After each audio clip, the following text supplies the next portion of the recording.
दोस्तों, अगर आपसे पूछा जाए कि आप ये वीडियो YouTube पर कैसे देख रहे हैं, तो आप कहेंगे कि इंटरनेट की मदद से।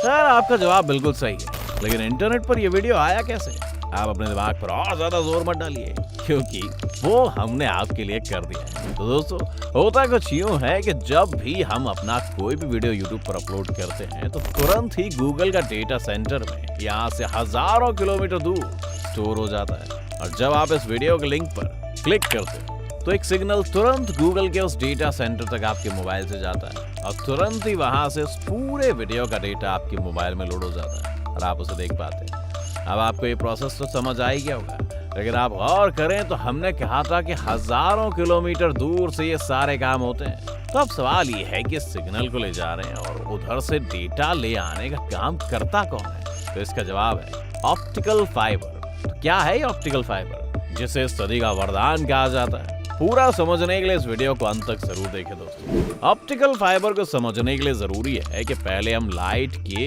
इस सबसे इंटरेस्टिंग फिनोमेना को समझें। दोस्तों, ये काफी इंटरेस्टिंग है। आप देखिए कैसे ग्लास में रखी पेंसिल को निचला हिस्सा टेढ़ा दिखाई दे रहा है। ये इसलिए ऐसा दिखाई दे रहा है क्योंकि लाइट की जो स्पीड हवा में होती है वो पानी में नहीं है। पानी में से जब लाइट गुजरती है तो उसकी स्पीड कम हो जाती है। इसे ही हम रिफ्रैक्शन कहते हैं। इसमें लाइट सीधी जाकर हल्की बेंड भी हो जाती है, और जब हम इस लाइट को ऐसे किसी सब्सटेंस से होकर गुजारते हैं और लाइट को जब किसी ऐसे एंगल पर डालते हैं, तो लाइट उस सब्सटेंस से पास होने की जगह उसके सरफेस से टकराकर पूरी रिफ्लेक्ट हो जाती है, जिसे टोटल इंटरनल रिफ्लेक्शन कहते हैं। बस यही वो लाइट का फिनोमेना है जिसके बारे में जब वैज्ञानिकों को पता चला तो उनका दिमाग न्यूटन के एप्पल गिरने की तरह खुल गया। उन्होंने इस फिनोमेना की मदद से एक ऐसा ट्यूब बनाया जिसमें एक रिफ्रैक्टिव सब्सटेंस को ऐसे व्यवस्थित किया गया कि उसमें एक लेयर एयर की भी बनी रहे, ताकि जिसमें जब लाइट को एक पर्टिकुलर एंगल से एंटर करवाए तो वो टोटल इंटरनल रिफ्लेक्ट होकर बाहर निकलने की जगह इसी ट्यूब में ट्रैवल करती हुई ट्यूब के दूसरे सिरे पर निकल जाए।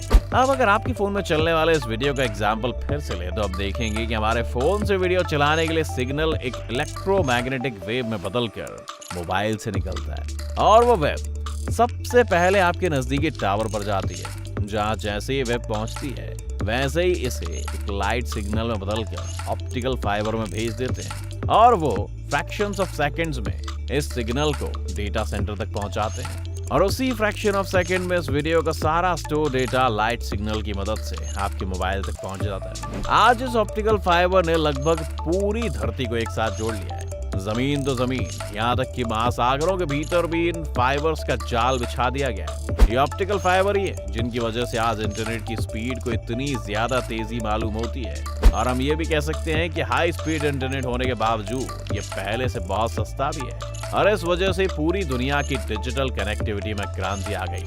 अब अगर ऑप्टिकल फाइबर के विकास के इतिहास में नजर डालें तो वो भी काफी रोचक है, क्योंकि ऑप्टिकल फाइबर की खोज के पहले लोग ये मानते थे कि लाइट हमेशा से एक ही दिशा में चलती है, लेकिन 1840 में डैनियल कॉलडर और जैकस बेबिनेट ने अपनी रिसर्च में प्रूव कर दिया कि लाइट को पानी की धार से किसी भी दिशा में घुमा सकते हैं। इस आइडिया ने वैज्ञानिकों का दिमाग खोल दिया, और फिर कुछ सालों बाद ऐसा हुआ जिसकी किसी को कोई उम्मीद नहीं थी।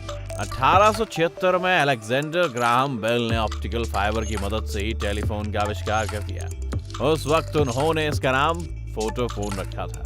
इसके बाद 1930 में हेनरिच लैम ने पहली बार किसी इमेज को ऑप्टिकल फाइबर की मदद से एक जगह से दूसरी जगह पहुंचाकर दिखाया। फिर क्या था, इसके बाद तो ऑप्टिकल फाइबर में हर साल विकास होता ही चला गया, जिसमें पहले 10 किलोमीटर, फिर 50 किलोमीटर, फिर 100 किलोमीटर, और ऐसे ही बढ़ते बढ़ते हजारों किलोमीटर तक लाइट सिग्नल को ऑप्टिकल फाइबर की मदद से भेजा जाने लगा है। अब हमें ये तो पता चल गया कि ऑप्टिकल फाइबर कैसे काम करता है और इसकी हिस्ट्री क्या थी, लेकिन इसका स्ट्रक्चर जानना भी बहुत अहम है। तो आइए हम आपको बताते हैं कि आज की ऑप्टिकल फाइबर की बनावट कैसी होती है। कोर, ये तार का एक सबसे इंटरनल हिस्सा होता है।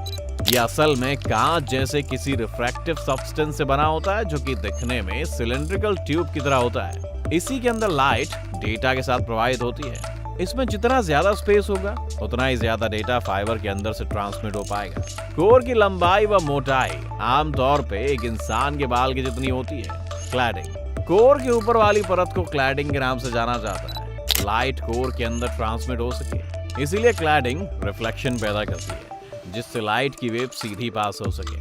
अगर हम क्लैडिंग का प्रयोग नहीं करते हैं तो संभव है कि लाइट वेव्स ट्यूब के बाहर निकल जाएं, जिससे कि इंफॉर्मेशन आगे नहीं पहुंच सकेगी और बीच में ही कहीं खत्म हो जाएगी। क्लैडिंग के लिए पहले मोम या पॉलीमर का इस्तेमाल करते थे, लेकिन सन 1956 में लॉरेंस ई ने ग्लास क्लैडिंग की खोज की, जो कि आगे जाकर ऑप्टिकल फाइबर को और मजबूत बनाने में काम आई। केवलर, ये ऑप्टिकल फाइबर की कोर को डेटा ट्रांसफर करते टाइम जो दबाव और हीट झेलनी पड़ती है, उससे सुरक्षा प्रदान करता है। ये एक स्ट्रॉन्ग सिंथेटिक फाइबर और हीट रेजिस्टेंट होता है, जिसके कारण ये कोर पर पड़ने वाली गर्मी से कोर को बचा लेता है। आउटर जैकेट, ये ऑप्टिकल फाइबर की सबसे ऊपर वाली परत है। ये एक सुरक्षा कवच की तरह काम करती है, जो ऑप्टिकल केबल को बाहरी खतरों से सुरक्षा प्रदान करती है। ये मजबूत प्लास्टिक से बनी होती है, जिसके कारण वो बारिश, पानी या इलेक्ट्रिक शॉक से फाइबर को सुरक्षित रखता है। दोस्तों, आज जब हम तरक्की के इस दौर में पहुंच चुके हैं जहां इंटरनेट ही हमारी बेसिक जरूरतों में शामिल हो गया है, तो जरूरी है कि सबको इंटरनेट का अधिकार मिले,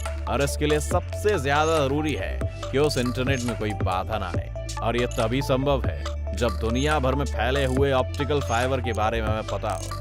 वैसे आपको बता दें कि आज के टाइम में महासागरों में केबल बिछाने के लिए सबमरीन का भी इस्तेमाल किया जा रहा है, जिसके लिए काम करने वाली कंपनियां AT&T, ऑरेंज, वेरिजोन और गूगल हैं, जो बड़े पैमाने पर सारे महासागरों में ऑप्टिकल फाइबर बिछाकर दुनिया जोड़ने की कोशिश कर रहे हैं। आज के समय में दुनिया टेक्नोलॉजी के मामले में वाकई काफी आगे निकल चुकी है, और हमें यकीन है कि आने वाले समय में हम ऐसी ही और भी खोज करते रहेंगे जो हमारे भविष्य को और रोशन कर देगी। आपको आज की जानकारी कैसी लगी हमें कमेंट करके जरूर बताएं। आपको वीडियो पसंद आई हो तो इसे लाइक करने के साथ साथ अपने दोस्तों और रिश्तेदारों के साथ शेयर जरूर कर दें। अगर आप ये वीडियो YouTube पर देख रहे हैं तो चैनल को सब्सक्राइब करके बेल आइकन दबा दें, और अगर आप Facebook पर ये वीडियो देख रहे हैं तो Facebook पेज को जल्दी से लाइक करें। फिलहाल के लिए इतना ही, अभी के लिए दीजिए हमें इजाजत। आपसे मुलाकात होगी अगले वीडियो में। शुक्रिया।